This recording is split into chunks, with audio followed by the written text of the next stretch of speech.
Hi everyone, this is KJ Vlogs, a Filipino reactor based here in Kingdom of Saudi Arabia, and welcome back to my channel. Agad-agad ko na ito reaction video, ang vlog ng SB19, which is the making of their music video na Dam. So I won't take any longer, let's all watch this. G. Lahat ng boys talaga may idea sila. So as a director, kailangan ko ma-meet halfway kung anong gusto nila. Ay,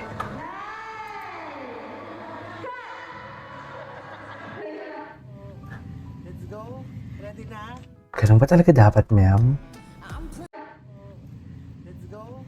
Ready na? Pinali ko lang siya ng kaunti at nawalan ako ng internet. The making. Namin na it should be something na Ito na talaga yun eh. ito yung gusto namin mangyari in doing it. It should be clear from your end and especially from our end also. So we'll do our best para ma-explain sa inyo kung ano talaga yung gustong-gusto namin na mangyari. Okay. Tapos may fog na. Mas feeling ko rin yung shadows. Parang mas strong yung shadows ng lahat. Foggy siya, foggy. Challenge for me is mabuo yung gusto nilang mangyari and ma-meet talaga yung expectations nila.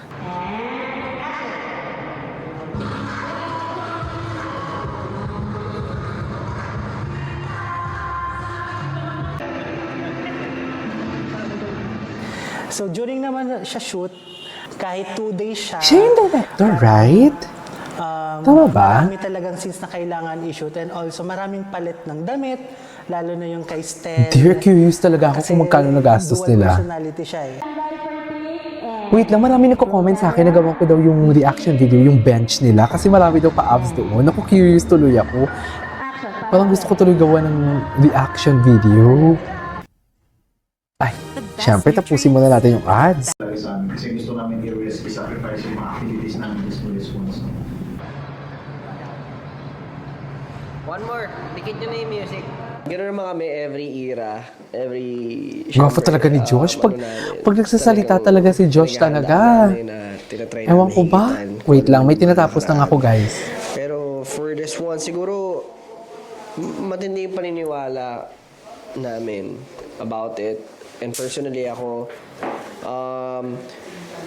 binibigay ko rin talaga Yung best mo, Josh. binibigay ko para, syempre, mas Sana all nabibigyan ni Josh. kung ma-amplify pa ko ano yung... Josh, baka naman. Dam ngayon. Baka naman mapagbigyan. Ay, hello. Itong music video na to is kakaiba. Sa Actually, kakaiba. nila kasi hindi to yung Kakaiba. Lahat ng music video nila kakaiba. Pati yung wayat. story-driven, emotion-driven din siya. So basically, kung anong gusto kong emotions na ipoportray nila, nagagawa nila. Grabe, the facial expression, no? Diyos ko, nakakapagod yan. Walang boses. Tinatago mo yung emosyon mo. Nakakapagod yan, ha?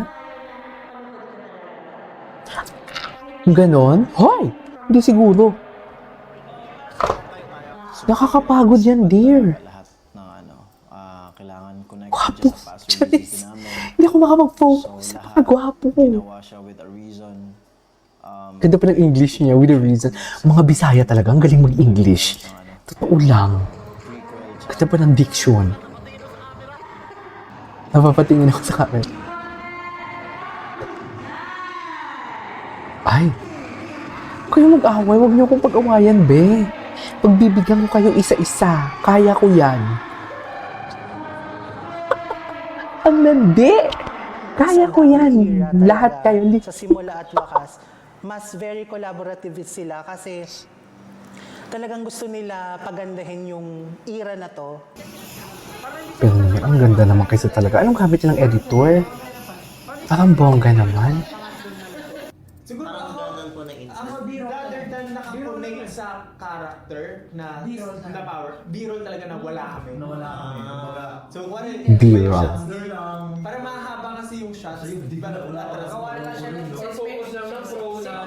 B-roll. A-roll, B-roll for today's Part ng video. kanta na parang paano hihigitan yung sagad na. So very pressure talaga yon. So parang ginagalangan talaga din nila when it comes sa pagko-collaborate sa amin. Itong creativity ng era na Gwapo talaga ng boses si Josh. Parang alam mo yung kakagising lang talaga. Nakakainis. Pawis at away bago nabuo yung concept nito kasi madami kaming meetings at creative process para napagkasunduan na ganito yung gagawin namin. Collaboration of, syempre, with us, 1032, and a lot of people na naging ambitious kami again for this time.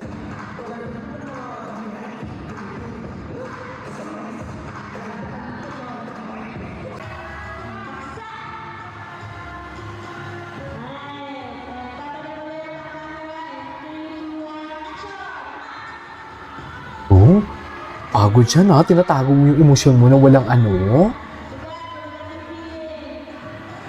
Ilang araw nila nga ginawa?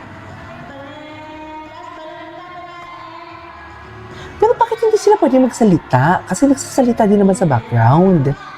Si Parang ako Justin yung talaga napagod sa parang kanila. Sa grupo, siya talaga yung creative din talaga. Mhm. So, pag siya Director yan pag siya nagbibigay ng like input niya din talaga, yung naisip ko din, mas nadadagdagan din ng flavor kasi parang nagkakaroon kami ng batuhan in a way. So yung Dam na song itself, galing siya sa pakiramdam. And syempre, yung meaning, yung dam mismo rin na nagko-control sa tubig. Alam mo yung pag meron kang gustong gawin, pag nagawa mo na siya, may another ka na namang gustong gawin. So yung pakiramdam na yun, Ito na yung na song mo. Successful na. Yeah, so i-ano mo lang, give your time. yung sinasabi rin nung buong simula at wakas. Pag natapos mo Tapos, na ang yung linis, sinimulan mo, no? magsisimula Sarap ka ulit i-baby. ng panibago. Charis! Charis! Hindi magiging manyak. Si Papi, parang fed up na si Papi.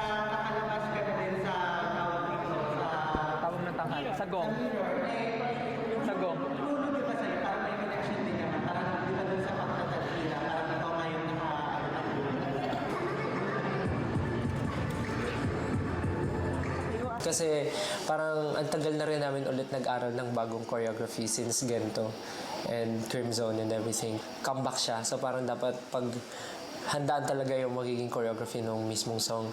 So nung inaral namin siya, akala namin nung una na parang madali lang siyang aralin kasi sanay naman talaga mag-aral ng choreography. Pero iba na nung inaral namin, especially I love it. Kuya Jay Well. explained every detail, hinimay-himay niya yung steps talaga.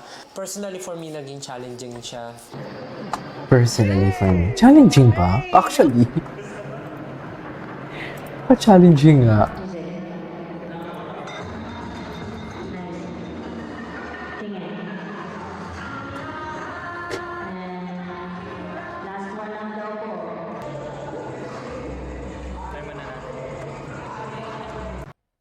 Ay, tapusin muna natin yan, ha?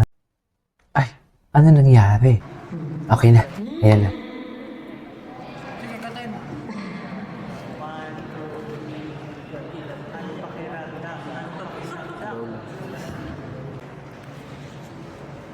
Yun. Wapo.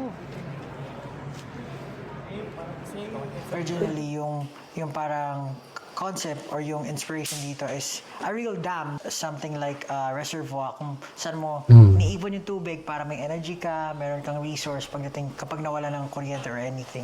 In a way, yun din yung mga experiences mo in life, iniipin mo siya lahat. And there will be a time that you will use it kasi syempre, you have to use it kapag kailangan mo na. Walang hanggang pag gusto ng mga tao. So, in the end, parang tayo rin yung naghahanap ng answer sa lahat ng katanungan. Yung pakiramdam na nahihirapan ka, nagsasuffer ka because you're wanting more. Wala pa yung Dam na music, na song. Na-imagine na namin na yung magiging concept namin is basically ganito.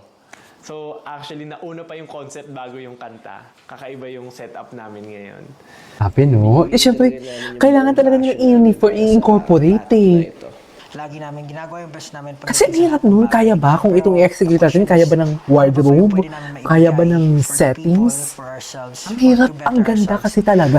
Sa totoo lang. Isa sa mga line na gustong-gusto ko kasi that question is something that's really hard to answer. But you will see the solution or yung sagot kapag ginawa mo na yung certain thing. So, yan, pushing yourself to So the gusto ko limits. yun, yung ganong choreo nila.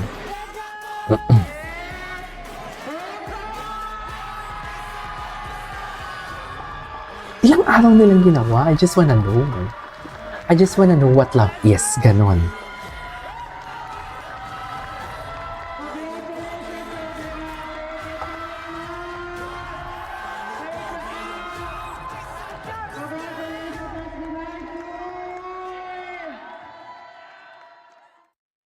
Ay, may ads pa talaga. Feeling ko tapos na. Tapos na nga talaga siya for today's video. Nabitin naman ako. Oy, there you go guys. That is our for today's video, which is the vlog of SB19. The making of music video. In fairness to this song, in fairness to this song, in fairness sa kanilang preparation, ang dami din na naman talaga nilang ginawa. So yeah, that is our for today's video. This is KJ Vlogs and see you on my next vlog. Bye!